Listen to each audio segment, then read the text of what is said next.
Now we're going to do a concrete example of finding the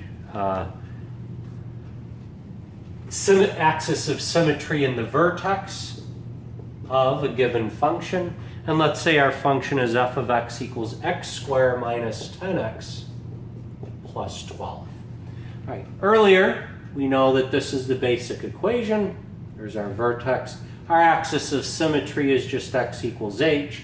And again, the reason why is because if this is the vertex hk, by symmetry, the line that the vertical line that goes through that point, that is our axis of symmetry.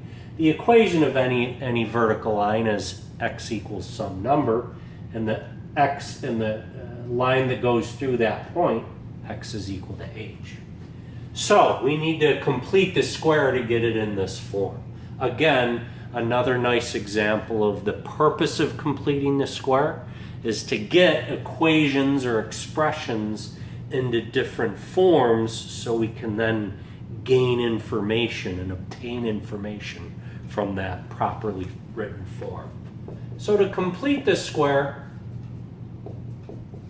we take half of the leading coefficient is 1, so we can complete the square.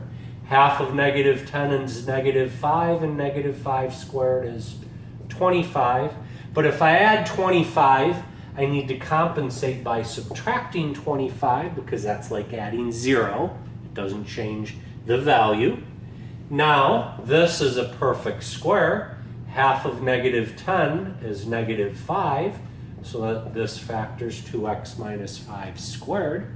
These add up to minus 13. So now we can see very clearly that the vertex is the point 5, negative 13. And we need to be careful here that we don't use the opposite like here. In this form, that is our k, negative 13. X minus h, h is 5.